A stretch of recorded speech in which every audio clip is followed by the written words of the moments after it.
Analisis modul ajar Bahasa Indonesia kelas 4 oleh kelompok 2.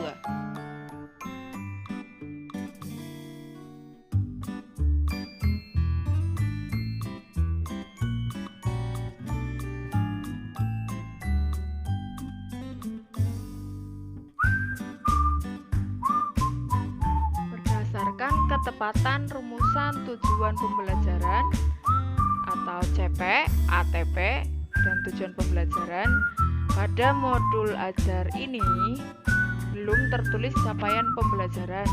Memang sudah ada ATP, namun ATP tersebut tidak menunjukkan ATP mana yang hendak dicapai.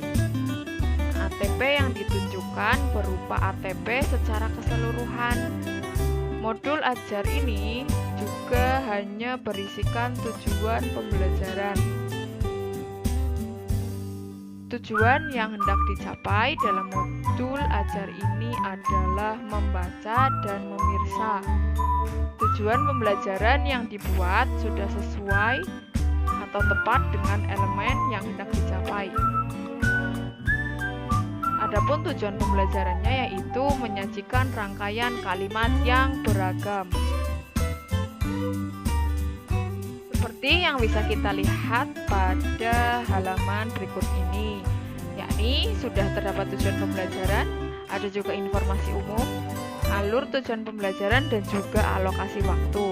Nah, alur tujuan pembelajaran pada halaman ini menggunakan scan barcode.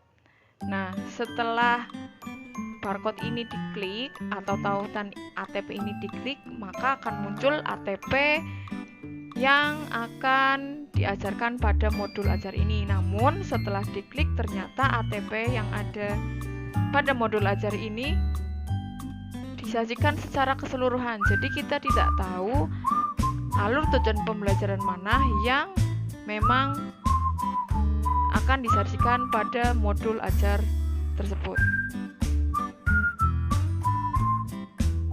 Berdasarkan keselarasan antara tujuan pembelajaran, asesmen, materi, media, dan strategi pembelajarannya, pada modul ajar ini semua itu sudah selaras dengan tujuan pembelajaran yang hendak dicapai, baik dari segi keselarasan antara tujuan pembelajaran dengan asesmen, tujuan pembelajaran dengan materi, serta tujuan pembelajaran dengan media dan strategi pembelajaran itu sudah sesuai.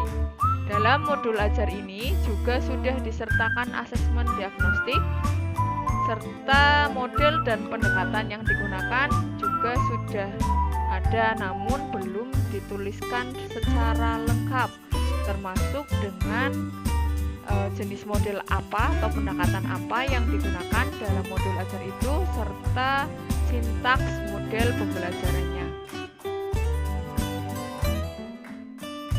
Lalu, apa inovasi yang dilakukan dalam materi, media pembelajaran, sistem asesmen, dan strategi pembelajaran dalam modul ajar ini? Setelah kita baca modul ajar ini secara keseluruhan, ada beberapa inovasi yang dilakukan dalam menyusun modul ajar ini. Di antaranya yakni sudah terdapat inovasi dalam materi dan media pembelajarannya.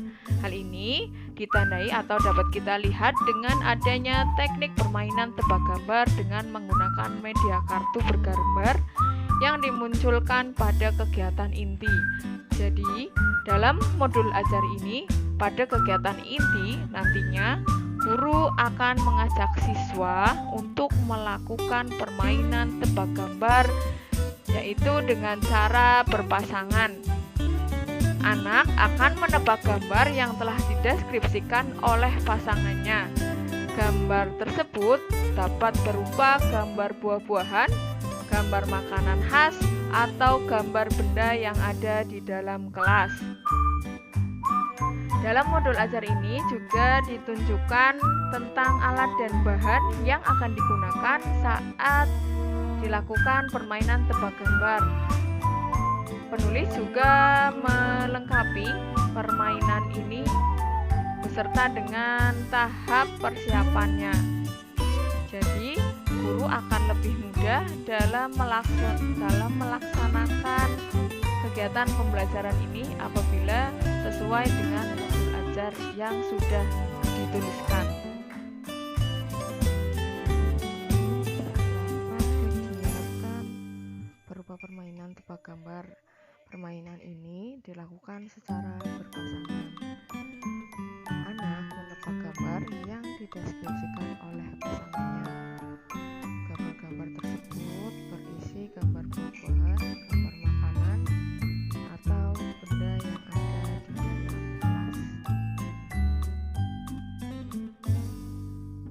Selain permainan tebak gambar, dalam modul ajar ini juga ada permainan lainnya, yakni permainan dadu bercerita. Nah, pada bab pertama ada permainan tebak gambar. Nah, permainan tebak gambar ini siswa akan berpasangan. Satu siswa akan berusaha menebak benda yang ada pada kartu gambar, sedangkan satu siswa lainnya akan mencoba untuk mendeskripsikan gambar yang ada pada kartu gambar tersebut. Sedangkan untuk dadu bercerita,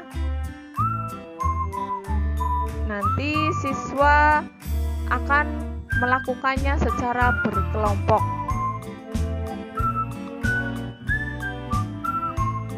Permainan ini juga masih ada hubungannya dengan materi kalimat deskripsi.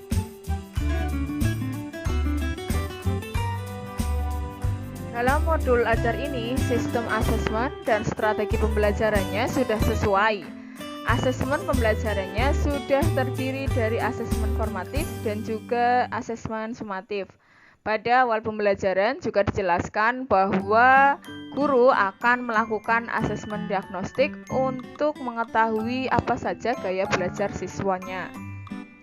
Asesmen formatif di sini berupa permainan dadu bercerita. Sedangkan untuk asesmen sumatifnya atau LKPD-nya, siswa akan mengerjakannya secara berkelompok.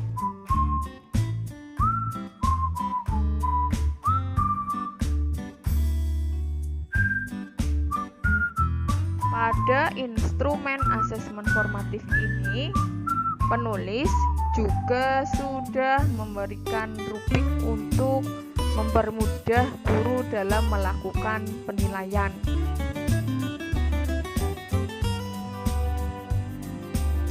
Sedangkan pada LKPD atau asesmen sumatif, penulis juga menuliskan secara lengkap tentang alat dan bahan yang akan digunakan untuk melakukan asesmen sumatif ini. Selain itu, penulis juga menuliskan tahapan-tahapan dalam melakukan asesmen sumatif ini. Ini akan mempermudah guru dalam melakukan asesmen formatif dan juga asesmen sumatif. Modul ajar ini sudah bagus, namun ada beberapa saran pengembangan inovasi pembelajaran yang dapat kami sampaikan untuk membuat modul ajar ini menjadi lebih baik lagi. Adapun beberapa saran yang kami rekomendasikan untuk dilakukan untuk membuat modul ajar ini lebih baik lagi, yakni pendidik atau penulis dapat memasukkan media atau bahan ajar yang mengandung unsur IT. Selain melalui video pembelajaran interaktif, guru juga dapat menggunakan media pembelajaran interaktif lainnya agar dapat menambah minat belajar siswa. Contoh atau salah satu bahan ajar yang mengandung unsur IT yang dapat dipergunakan, salah satunya adalah media flipbook. Dalam media flipbook ini, selain bahan ajar, guru juga dapat membuat LKPD secara online atau digital sehingga dapat menarik minat siswa lebih banyak lagi.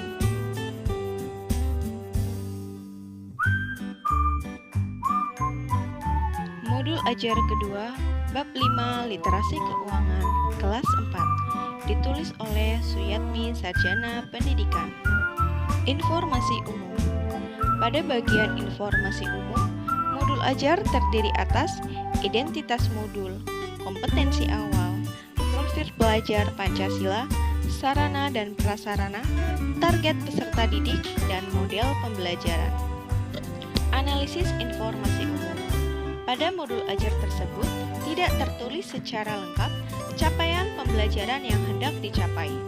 Modul ajar tersebut hanya berisikan elemen yang digunakan pada modul ajar. Elemen yang hendak dicapai adalah membaca dan memirsa. Model pembelajaran yang akan digunakan juga tidak tertulis secara lengkap. Komponen inti.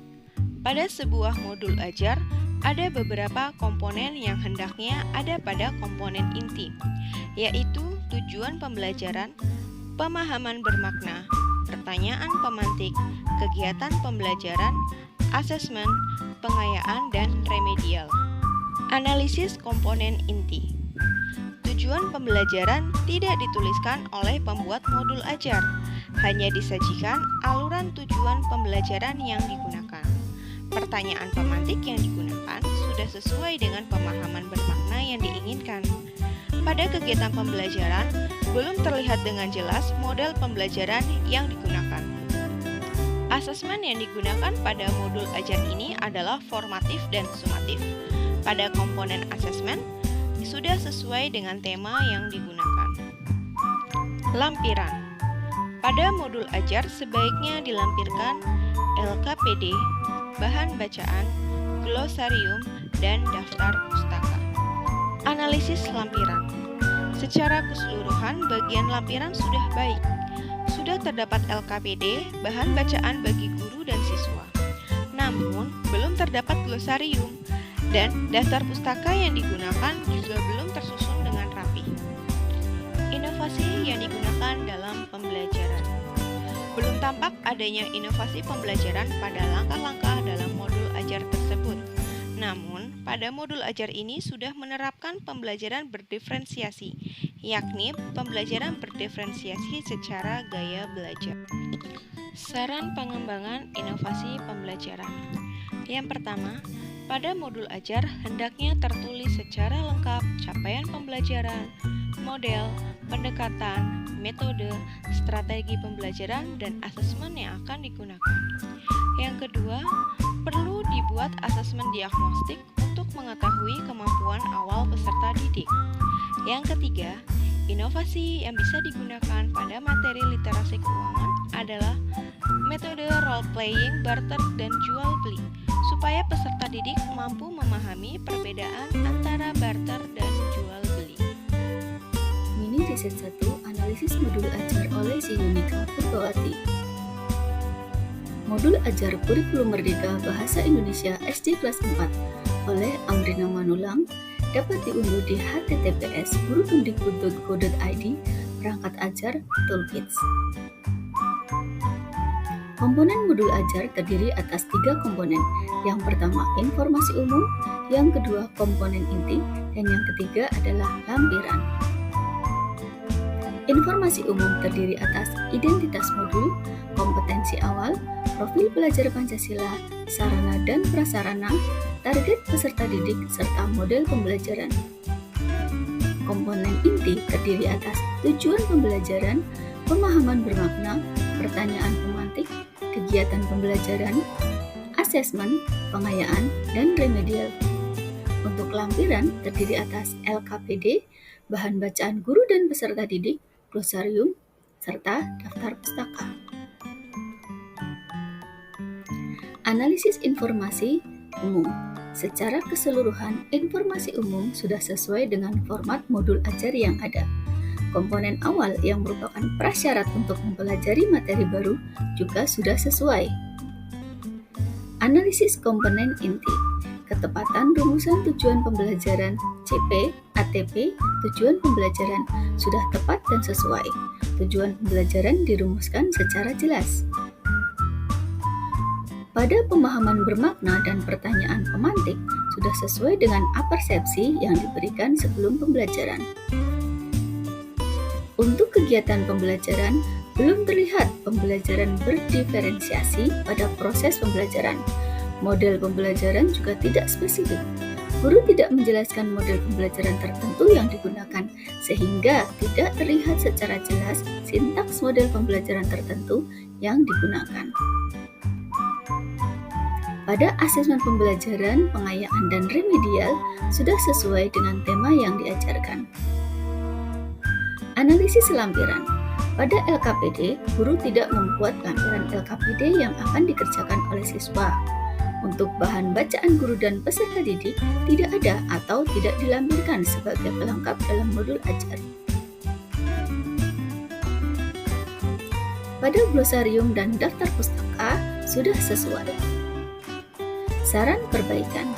Sebaiknya, guru lebih memperjelas kegiatan pembelajaran yang berdiferensiasi menggunakan model pembelajaran tertentu dan dituliskan sintaksnya secara jelas. Guru sebaiknya membuat LKPD dan menambah bahan bacaan untuk guru dan peserta didik.